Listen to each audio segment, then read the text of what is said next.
Hashama harka fuune daawwattootaaf dhaggeeffattoota Finfinnee Maltiimiidiyaa nagaan keenya kabajaa bakka irraa nu hordoftan maratti sina qaqqabu jenna. Akkam jirtu?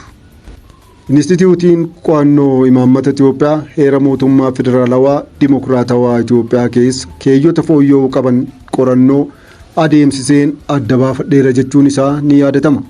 Nutis kana irratti xiinxala qopheessine qabna. Akka xumuraatti nu waliin turaan afeerraa keenya.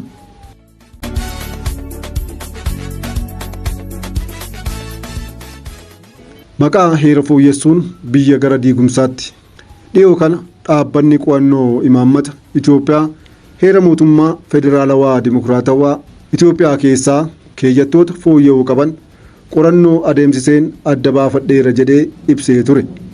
Keeyyattoota heerichaa falmisiisoo fi murteessoo ta'an irratti fooyya'uu akka qaban kan akeeke ibsi dhaabbatichaa dhaabbilee siyaasaa fi namoota siyaasaatiin miira gaariin hin simatamne.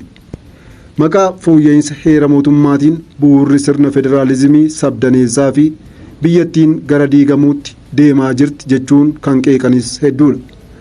Keeyyattoonni heera mootummaa dhaabbatichi akka fooyya'aniif qorannoon adda baaseera jedhee akeeke furmaata kan hin qabnedha jedhe KFO'n ibsa yeroos baaseen. Keeyyatawwan fooyya'uu qaban jedhaman keessaa asxaa fi afaan hojii mootummaa federaalaa, aangoo birmadummaa fi ijaarama sabaa fi sablammoota Itoophiyaa, mirga ofiin of bulchuu, dhimma magaalaa Finfinnee, dhimmi paartilee siyaasaa sabummaan hundeeffamuu keessatti heeramu. Namoonni siyaasaa, hayyoonnii fi jaarmiyaaleen siyaasaa tokko tokko ejjennoo heerri mootummaa gonkumaa fooyya'uu hin qabu jedhu akka hin qabne eeru. Haa ta'u malee heera fooyyessuun dura wantooti rakkoo ijoo biyyittii ta'an furamuu akka qaban ibsu. Siyaasa biyyattii osoo gara tokkotti hin fidin heera fooyyessuu yaaluun balaa biyya gara diigumsaatti geessu of keessaa qabaachuu malaa jedhu. Amanamummaan qorannoo kanaas hedduu biratti gaaffii kan uumedha. Qorannoo dhaabbanni qo'annoo imaammata heera Itoophiyaa geggeesse kun dhugaa ta'uusaas hedduutu ija shakkiitiin ilaala. Wanti kun waan dhukatanii hojjetan waan ta'eef rakkoo qabaa kan jedhanis hin dhibamne. Dhimma magaalaa Finfinnee waliin wal qabatee eeruu inistituutichi eere gocha Iskindir Naggaa dhimma Finfinnee irratti uummata Baardaar waliin marii taasisee ture irraa adda addummaa hin qabu. Ibsa dhaabbanni qo'annoo imaammataa heera Itoophiyaa baase keessatti naannoon Sidaamaa kan ganna muraasa dura naannoo 10ffaa ta'uun hundaa'e sirna federaalizimii irratti gammadaa akka hin taane fakkeessuuf yaaluu isaa dabalatee qo'annoo geggeeffame jedhame kanarra wantoonni amanamummaa qo'annichaa fi dhaabbata qorannicha geggeesse irratti shakkiin akka uumamuu fi gaaffiinis akka ka'u taasisee jira. Kanaaf qo'annoon kun furmaata biyyaaf fida waan jedhu hin qabu. Yoo hammeesse malee kanneen jedhanillee hedduudha.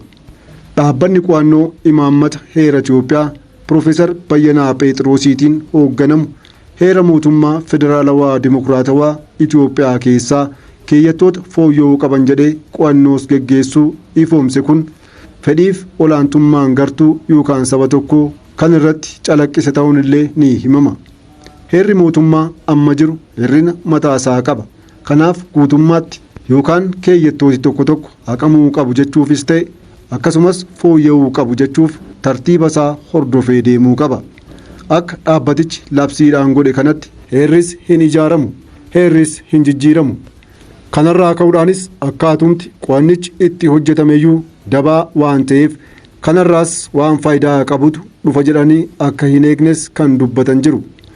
Qo'annoo dhaabbatichi geggeesse jechuun ifoomse kun fedhii gama tokkoo qofa waan calaqqisiisudha kan jedhan namni siyaasaa gameessi obbo Leencoo Lataa heerri mootummaa amma jiru hirrina mataasaa qaba jedhu. Haa ta'u malee akkaataan itti fooyya'uu qabu garuu tartiiba isaa karaa eeggateen ta'uu qabaa jedhan obbo Leencoo Lataa.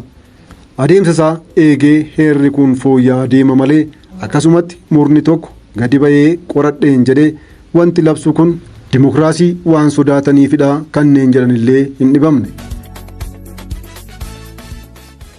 Egaan hordoftoota keenya kabajamoo taatan fooyya'insa heera mootummaa irratti qo'annoo geggeessame ilaalchisuudhaan xiinxalli nuti qopheeffanne kana fakkaata ture. Waan hordoftaniif guddaa galatoomaa. Chaanaalii yuutuubii Finfinnee Maltiimiidiyaa laayik, sheer, sabiskiraayib godhaa. Finfinnee Maltiimiidiyaa madda seenaaf odeeffannooti.